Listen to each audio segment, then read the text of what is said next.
할렐루야. 오늘도 하나님의 말씀과 함께 하루를 시작하는 여러분 모두에게 크신 하나님의 넘치는 은혜가 하루 종일 함께 하시기를 바랍니다. 저는 서울 광진구 자양동에 있는 오늘의 교회를 섬기는 목사 백상욱입니다. 우리가 예수님께서 하신 사람이 재물과 하나님을 겸하여 섬길 수 없다는 말씀을 잘 알고 있습니다. 오늘날과 같은 이 자본주의, 소비사회를 살아가는 동안에 이 물질과의 싸움, 다시 말하면 돈에 대한 욕심과의 싸움이야말로 우리가 감당해야 할 가장 큰 영적 전쟁 중에 하나일 것입니다.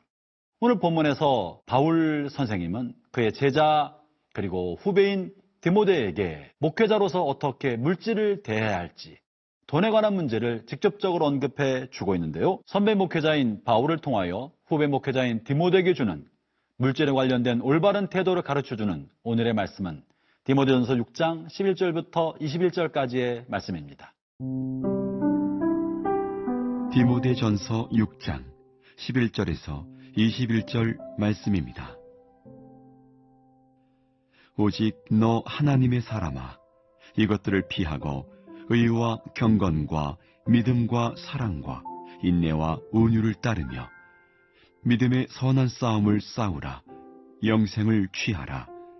이를 위하여 네가 부르심을 받았고 많은 증인 앞에서 선한 증언을 하였도다. 만물을 살게 하신 하나님 앞과 본디오 빌라도를 향하여 선한 증언을 하신 그리스도 예수 앞에서 내가 너를 명하노니 우리 주 예수 그리스도께서 나타나실 때까지 흠도 없고 책망받을 것도 없이 이 명령을 지키라. 기약이 이르면 하나님이 그의 나타나심을 보이시리니 하나님은 복되시고 유일하신 주권자이시며 만왕의 왕이시며 만주의 주시여 오직 그에게만 죽지 아니함이 있고 가까이 가지 못할 빛에 거하시고 어떤 사람도 보지 못하였고 또 볼 수 없는 이시니 그에게 존귀와 영원한 권능을 돌릴지어다. 아멘. 네가 이 세대에서 부한 자들을 명하여 마음을 높이지 말고 정함이 없는 재물에 소망을 두지 말고 오직 우리에게 모든 것을 후히 주사 누리게 하시는 하나님께 두며 선을 행하고 선한 사업을 많이 하고 나눠주기를 좋아하며 너그러운 자가 되게 하라. 이것이 장래에 자기를 위하여 좋은 터를 쌓아 참된 생명을 취하는 것이니라. 디모데야, 망령되고 헛된 말과 거짓된 지식의 반론을 피함으로 네게 부탁한 것을 지키라. 이것을 따르는 사람들이 있어 믿음에서 벗어났느니라. 은혜가 너희와 함께 있을지어다. 먼저 11절 본문의 말씀을 읽어보겠습니다. 오직 너 하나님의 사람아, 이것들을 피하고 의와 경건과 믿음과 사랑과 인내와 온유를 따르며 하나님께서 하나님의 사람들인 목회자와 또 온 성도들에게 주시는 추상 같은 말씀인 것이죠. 그것은 무엇입니까? 이것들을 피해라. 이것들은 바로 앞에 어제 본문에 나와 있는 내용인데요. 어제 본문 9절에 실려있는 내용이 바로 그것입니다. 돈을 사라는 것이 일만하게 뿌리가 된다는 말씀인 것입니다. 그러므로 돈에 관한 집착, 돈에 관한 욕심이야말로 우리가 싸워야 할 중요한 영적 전쟁이고 마땅히 피해야 할 유혹이라는 이야기를 해주고 있는 것입니다. 그 대신에 우리가 무엇을 추구하며 무엇을 사랑하며 무엇에 관련된 강력한 집착, 강력한 바램을 가져야 한다는 것입니까? 그것이 그 이어지는 말씀입니다. 의와 경건과 믿음과 사랑과 인내와 온유를 따르라. 사람들 우리 자신의 인격과 신앙이 성장하게 되는 것에 대한 집착과 간절한 바램보다는 이 땅의 삶을 좀 더 편안하게 살게 만들어주는 돈에 관한 관심과 욕심이 훨씬 크기 때문에 오히려 이것에 대해서 사도 바울은 성령으로 말미암아 엄격하게 얘기해 주면서 우리가 관심 가져야 될 것이 무엇인지를 말해주고 있는 거예요. 다시 말하면 의로운 삶을 살고자 하는 열망을 가지라는 것입니다. 경건한 삶을 살고자 하는 거룩한 관심을 가지라는 것입니다. 믿음과 사랑을 따라서 나의 삶을 살도록 나 자신을 동력화하라는 것입니다. 모든 일에 오래 참고 잘 인내하며 모든 사람을 대할 때 온유한 마음과 겸손한 마음으로 사람을 대하는 것이 그 어떤 돈을 가지는 것보다 가치 있다는 사실을 마음에 꾹꾹 눌러 새기고 자신의 인격과 사고방식과 삶의 습관이 되도록 하라는 것입니다. 이것이 재물을 모으고 저축하는 좋은 습관보다 이런 습관이 더 가치 있다는 사실을 바울이 지금 전해주고 있는 것입니다. 사랑하는 성도 여러분, 소비사회와 자본주의 사회를 살아가면서 우리의 마음속에 돈이 주는 유익이 얼마나 큰지는 너무나 잘 알고 있습니다. 우리 피부에 와닿는 일이기 때문에 이것이 얼마나 중요한지는 우리 스스로가 알고 있습니다. 우리의 마음은 돈에 관한 사랑과 돈에 관한 집착과 욕심으로 내버려두면 저절로 흘러가기 때문에 바울은 엄한 음성과 준엄한 태도로 돈을 사라는 것이야말로 일만하게 뿌리이며 너는 이런 것들을 피하고 마음의 관심과 태도를 다른 데로 경건한 삶의 습관으로 바꿔라 라고 말하면서 이것은 선한 싸움이다 라고 말하고 있는 것이 바로 12절에 이어지는 말씀입니다. 12절을 제가 읽어보죠. 믿음의 선한 싸움을 싸우라. 영생을 취하라. 이를 위하여 내가 부르심을 받았고 많은 증인 앞에서 선한 증언을 하였도다. 이 12절에 말하고 있는 선한 싸움도 내 안에 일어나고 있는 물질에 관한 욕심, 돈에 관한 집착과의 싸움인 거예요. 이것을 극복하고 거룩하고 경건한 삶의 습관에 관한 관심을 더 갖도록 마음이 기울어지도록 하는 것이야말로 진정한 의미의 영적 전쟁인지도 모릅니다. 사랑하는 형제자매 여러분, 어떻습니까? 하나님과 재물을 겸하여 섬길 수 없다고 주님께서 말씀하셨는데 하나님을 섬기면서도 내 마음이 돈과 물질을 우상처럼 섬기고 있을 때가 종종 있을 수 있습니다. 언제 그런 것입니까?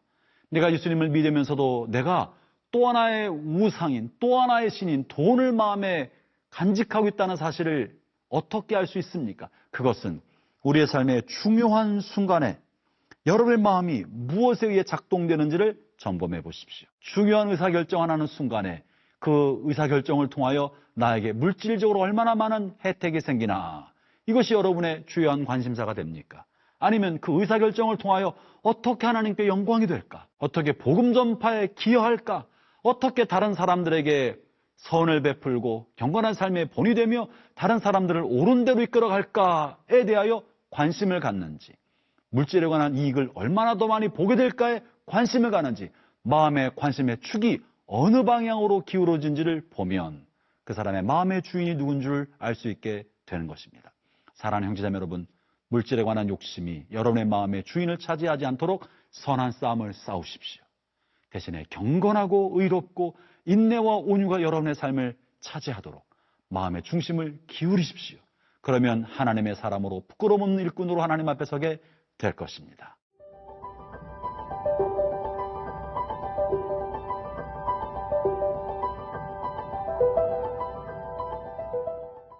바울은 이렇게 목회자로서 하나님의 사람으로서 교회의 영적 지도자들로서 어떻게 올바른 물질에 관한 태도를 가질까에 대하여 말씀을 전하면서 동시에 이것이 마침내 하나님의 심판대 앞에서 심판받을 만한 대상이 된다는 것을 준엄한 음성으로 일깨워 줍니다. 제가 읽어보죠.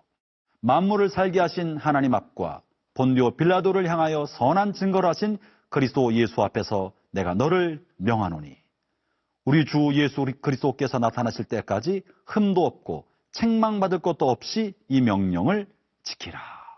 하나님 앞에 마침내 흠없고 책망받을 사람이 없도록 물질에 관한 욕심으로부터 자신을 지키라고 엄히 명령하고 있는 것입니다.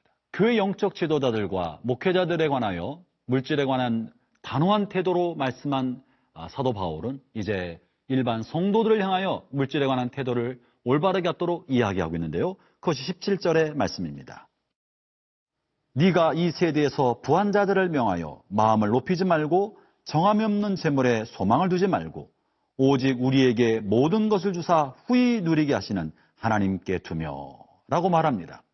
바울은 물질은 정함이 없다라고 말하고 있습니다. 다시 말하면 물질은 한 군데에 모이거나 쌓이게 하려는 것이 아니라 흘러가게 하려는 것이라는 것이죠. 그러나 물질에 관한 집착을 하는 사람은 물질을 쌓이게 만들고 축적시키기 때문에 이것에서 많은 문제가 양산되게 되는 것입니다. 이렇게 물질을 축적시키고 쌓이게 하는 것은 그 물질을 의존하기 때문에 그 물질을 자신으로부터 떠나게 하지 않기 위하여 쌓아두는 것입니다. 우리에게서 변하지 않는 분, 우리에게서 영원한 반석이 되신 분은 하나님 한 분이신데 하나님에 관한 의존과 의지를 하지 않기 때문에 물질을 쌓아두고 물질을 의존하려 한다는 것이죠.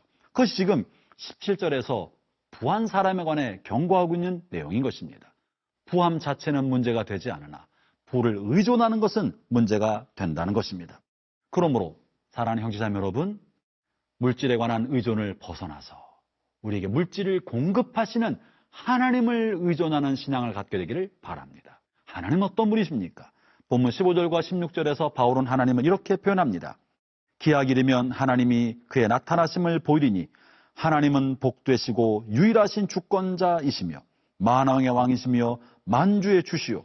오직 그에게만 죽지 아니함이 있고 가까이 하지 못할 빛에 거하시고 어떤 사람도 보지 못하였고 또 볼 수도 없는 이시니 그에게 존귀와 영원한 능력을 돌릴지어다. 하나님만이 영원한 분이시라는 것입니다.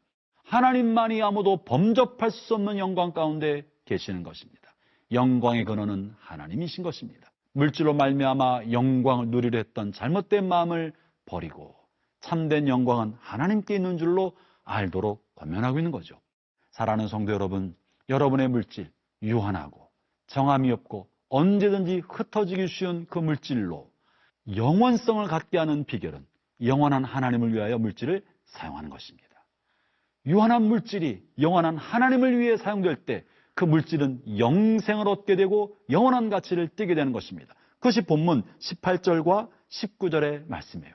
어떻게 하면 우리가 영원하신 하나님을 위하여 물질을 쓸 수 있겠습니까? 18절을 읽어보겠습니다. 선을 행하고 선한 사업을 많이 하고 나누어 주기를 좋아하며 너그러운 자가 되게 하라.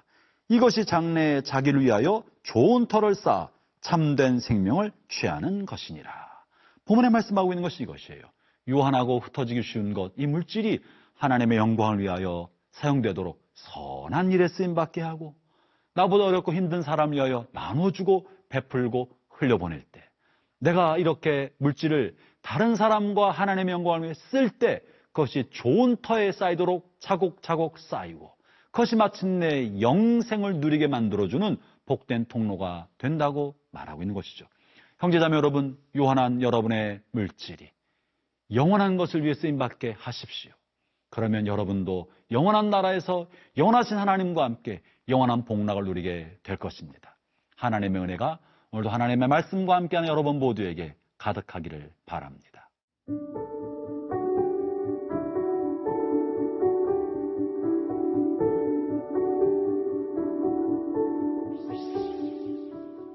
하나님 아버지, 이 세상을 사는 동안에 우리의 마음도 얼마나 빈번히 물질에 관한 욕심, 돈에 관한 유혹에 흔들리는지 모릅니다.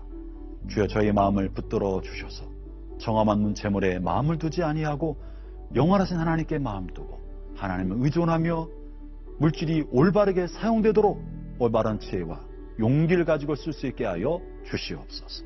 예수님 이름으로 기도합니다. 아멘.